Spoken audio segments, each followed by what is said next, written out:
Você está treinando, você está tentando comer melhor, você está tentando ir à academia o tempo todo, está tentando melhorar o teu sono e você não consegue, você não está vendo o resultado que você queria e você está fazendo de fato tudo certo dentro do que você acredita. Mas a verdade é que se você não está evoluindo, não é porque você não tem força de vontade, não é porque você não quer, é porque na verdade você não tem direção. Você não consegue entender que para a gente conseguir de fato evoluir, quando a gente fala de treinamento, quando a gente quer evoluir de fato o nosso físico, a gente precisa ter uma direção. Essa direção é o que faz de fato a diferença. Caso contrário, nenhum atleta teria um coach. Para pensar no top, no atleta. Todo atleta, por mais treino que ele tenha feito durante a vida inteira, ele tem um coach para direcionar ele, seja de fisiculturismo, natação, por aí vai. Por que que isso acontece? Porque a gente precisa seguir processos, a gente precisa ter uma metodologia que leve a gente a um local certo, onde a gente de fato tenha aquele objetivo, onde a gente de fato tenha que chegar. Só que para chegar no objetivo, a gente não dá um salto de uma vez só. A gente precisa construir uma escada para chegar até lá. Então, por exemplo, quando eu vejo a galera não sabe em qual série tem que falhar, não sabe quantas séries efetivas foram feitas durante o treinamento, não sabe quando tem que descansar de fato, não sabe quando está perdendo a sua energia. Só que se você não tem noção de quantas séries você tem que ir de proximidade da falha e você perde energia no meio do treino, você não sabe o que está gerando essa falta de energia no meio do treino. Então você concorda comigo que tudo precisa ser calculado e direcionado para que você possa de fato evoluir. E quando você não evolui, a gente tem tudo descrito aqui que foi feito, como deve ser feito, para a gente poder saber aonde modificar para a próxima fase. O lance é que se você faz toda hora uma coisa, você não consegue entender aonde precisa ser mexido, aonde precisa ser mudado e alterado. Então, por exemplo, quando a gente já tem uma pessoa que ela já está com volume de treino bom, ela já tem uma intensidade de carga muito boa, ela já sabe o tempo que ela tem que descansar, fazendo um descanso autossugerido ali, mas por volta de 2 minutos, que é um descanso ouro, a gente consegue perceber que tá tudo legal. Mas por que ela não está evoluindo? Por que as cargas dela não estão evoluindo? Por que no meio do treino ela está cansada? Será que é a frequência? Mas se a gente alterar a frequência no próximo treinamento, será que vai dar certo? E a gente altera e às vezes dá certo. Ou então, será que ela não está chegando na proximidade de falha ideal? Ou está chegando demais, em demasiadas vezes na falha e não consegue terminar o treinamento dela, não consegue progredir carga por conta disso? Então a gente começa a entender que as outras variáveis, elas vão influenciar diretamente. Então a gente começa a perceber que o volume tá bem construído, a intensidade de carga está bem construída, a alimentação dela está toda regrada, mas ela não consegue evoluir. O que a gente pode entender disso daí? O que a gente pode tirar? Então a gente tem uma base de informações e começa a direcionar. Por isso que você tem que entender quando que você vai à falha, você tem que entender sobre PSS, você tem que entender sobre repetições em reserva. Isso tudo é muito interessante, porque a gente consegue ter uma base melhor, um direcionamento melhor para você poder seguir. Outra coisa, você não sabe quando você tem que fazer mais repetições, quando você tem que fazer menos, quando você tem que descansar mais, quando você tem que descansar totalmente do seu treinamento, quando você tem que diminuir volume, aumentar a intensidade ou diminuir os dois e ficar numa fase muito mais tranquila, se você só vai à academia. Então, só ir não vai trazer para você o físico que você quer. Se fosse assim, atleta não iria gastar com isso. Então, você precisa entender que contabilizar cada coisa é de extremo valor, tá bom? Então, a gente vai começar aqui trazendo alguns pontos para você começar a contabilizar, sem que você precise, às vezes, pedir alguém para fazer, mas que você já comece a ter um direcionamento básico, já que agora vamos supor que você não consiga pedir alguém para fazer. A primeira coisa que você tem que entender, a primeira coisa de todas, é a tua frequência.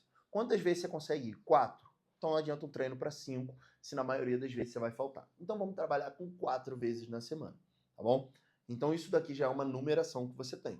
No momento que você conseguir passar para 5, você concorda comigo que a gente tem uma coisa a mais para poder adicionar? Só que se a gente não sabe quanto você foi antes, como é que a gente vai fazer? Essa é a parte mais fácil. Depois, volume. Esse volume ele precisa ser diluído dentro dessa frequência que você tem.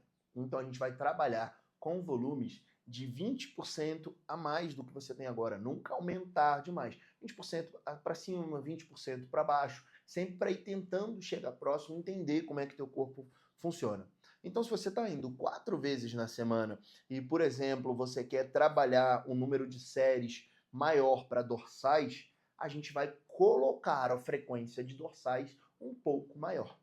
Isso vai diluir o volume durante os dias, você não vai ficar extremamente cansado, a gente vai chegar nessa fase também, e você vai conseguir ter um maior volume sem ter um pico. Isso a gente chama de volume horizontal, tá bom? A gente tem um volume vertical, que é quando você faz aquele demasiado volume de uma vez só, e você tem como diluir durante a semana, que é a sua frequência de 4 vezes na semana. A gente consegue fazer, vamos supor, você quer fazer 30 séries, 2 séries com 15 séries cada uma, tá bom? Duas frequências com 15 cada uma. No segundo, a gente precisa entender a carga que você está levantando. Então, você precisa entender a carga que você levantou ontem e a carga que você vai levantar amanhã. Isso é extremamente importante para você conseguir contabilizar a tua evolução. A gente começa evoluindo carga na própria carga, mas a gente pode evoluir tanto ela na melhora do movimento, a gente pode evoluir com uma repetição a mais. Se você está fazendo 12, começar a fazer 13. Se você estava fazendo 10, começar a fazer 12. Isso tudo é progressão de carga, tá bom? Ou se você conseguiu pegar com um volume, um tempo de descanso menor, isso tudo você está progredindo ali a tua recuperação, a tua carga, etc. Tá? No momento final, a gente precisa entender quando você de fato tem que ir à falha. Porque quem vai à falha o tempo todo não consegue progredir carga. Às vezes você vai fadigar demais, você vai perder ali, antes das 15 séries de dorsal que a gente comentou, você já vai estar cansado na 10ª. Porque fazer 10 séries de fato até a falha, meu amigo, não é fácil. Se você faz mais do que isso durante seu treinamento, você não está indo à falha. Então você precisa entender sobre repetições em reserva, sobre PSE, que é o que? Você contabilizar a sua proximidade de falha, quanto você deixou ali antes de chegar à falha. E isso tudo é muito importante, porque você não precisa chegar à falha o tempo todo. Você precisa chegar à falha nos momentos certos e contabilizar o volume dentro do que você de fato trouxe como efetivo. Porque se você começou aquecendo, esse aquecimento não conta para o volume, joga para o lado, ele nem está contabilizado aqui. Entendeu? Então você precisa entender sobre quando fazer isso, porque vai ser muito interessante. Olha só olha a construção: frequência, volume, carga, e agora a gente começa a entender sobre quando chegar a falha ou não, proximidade de falha ou não. Outra coisa que você precisa entender de fato é quando descansar, quando é necessário abaixar tudo, relaxar, deixar o corpo ter a recuperação. Isso tudo a gente vê por alguns sinais, como não progredir carga continuamente, você está muito tempo sem progredir, a gente começa a ficar muito cansado, desmotivado, uma sonolência muito grande, você começa a ter dores, então você começou a sentir uma dorzinha no pulso, começou a sentir uma dor no cotovelo, no joelho, já são alguns indicativos de que a gente precisa baixar tudo, dar uma relaxada no corpo para ele poder voltar. Esse momento de relaxamento é de extrema importância e a galera se perde nisso. Então, são 5 variáveis que você tem para você conseguir conduzir o seu treinamento. Começa entendendo a sua frequência, depois você pega o volume que você já tem feito. Se você começou agora na academia, não treina ainda, você pega um volume bem baixo e você, no máximo, aumenta de 20% em 20%, diminui 20%. Depois você começa a entender as progressões de carga necessárias para você conseguir evoluir, anota suas cargas, anota quantas repetições você fez, anota tudo direitinho. Depois você começa a entender sobre proximidade de falha e aí a gente entra na questão de quando é a necessidade de descanso ou não, tá bom? Espero que tenha te ajudado, espero que você consiga montar um treinamento, conseguir ter uma direção maior e começar esse ano, que a gente está aqui no início de 2026, começar esse ano direcionando, não de forma perdida, não de forma aleatória, mas direcionando. Então curte, comenta, compartilha, fala o que você quer aprender e eu vou trazer para você o máximo que eu puder, tá bom? Tamo junto, valeu!